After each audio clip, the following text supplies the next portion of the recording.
Welcome to Universe Reader, where we explore the wonder of the universe.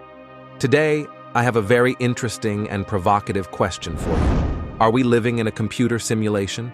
You might think this is just a crazy idea from science fiction movies like The Matrix or The Truman Show, but some philosophers and scientists have argued that it is actually very likely that we are in a simulation.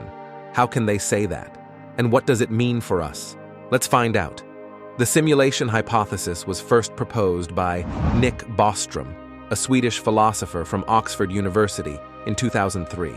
He argued that one of the following three statements must be true. 1. We will go extinct fairly soon. 2. Advanced civilizations don't produce simulations containing entities which think they are naturally occurring sentient intelligences. This could be because it is impossible. 3. We are in a simulation. The reason for this is that if it is possible and civilizations can become advanced without self-destructing, then there will be an enormous number of simulations, and it is vanishingly unlikely that any randomly selected civilization, like us, is a naturally occurring one. To understand this better, let's imagine that we are a software program running on a computing machine, like a video game character. The only and inevitable artifact of the hardware supporting us within our world would be the processor speed. All other laws we would experience would be the laws of the simulation or the software we are a part of. Now, let's assume that in the future, humans will be able to create very powerful computers that can run simulations of entire universes with billions of intelligent beings inside them. And let's also assume that humans will be curious enough to do that, for scientific, entertainment, or ethical reasons. Then, there will be many more simulated worlds than real ones, and the chances of us being in one of them will be very high. But how can we test whether we are in a simulation or not? Some people have suggested looking for glitches or anomalies in our reality, like the famous déjà vu scene in The Matrix. Others have proposed looking for patterns or codes in the cosmic microwave background, the oldest light in the universe. And some have even speculated about how we might break out of the simulation by hacking the system or communicating with the simulators. But maybe the most important question is not whether we are in a simulation or not, but what does it mean for us if we are? Does it change anything about our lives, our morals, our values, our goals? Does it make us less real, less meaningful, less free? Or does it make us more curious, more creative, more adventurous? Some famous scientists have weighed in on this question. Elon Musk, the founder of Tesla and SpaceX, said that he believes we are most likely in a simulation and that this is a good thing. He said, "If you assume any rate of improvement at all, games will eventually be indistinguishable from reality," before concluding, "We're most likely in a simulation." He also said that this gives us hope that there is something beyond our simulation and that we can escape it. Neil deGrasse Tyson, the astrophysicist and popular science communicator, also agrees that the simulation hypothesis is plausible. He gave better than 50-50 odds that the simulation hypothesis is correct. He said that this makes him feel empowered because it means that we can create our own reality and that we are not limited by the laws of nature.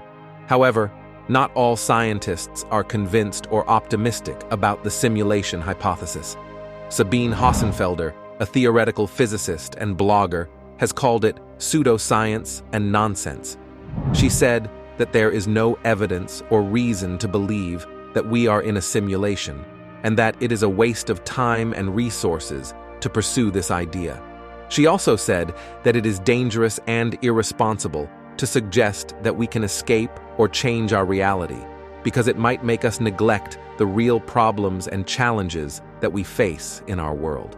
George F.R. Ellis, a cosmologist and mathematician, also dismissed the simulation hypothesis as impractical and irrelevant.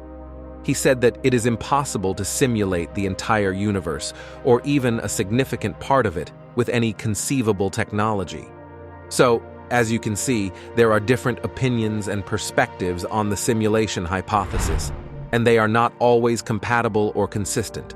If you want to explore more about the simulation hypothesis, you can check out some movies and TV shows that are inspired by it. Here are some examples.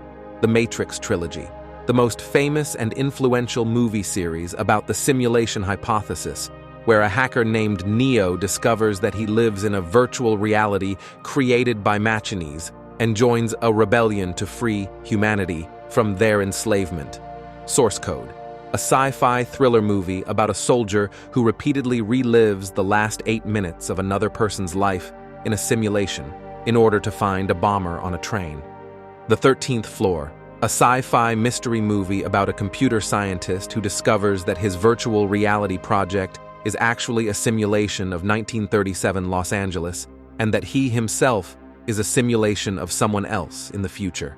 Black Mirror, a TV series that explores the dark and twisted consequences of technology and society, with many episodes featuring simulations, virtual realities, and artificial intelligences.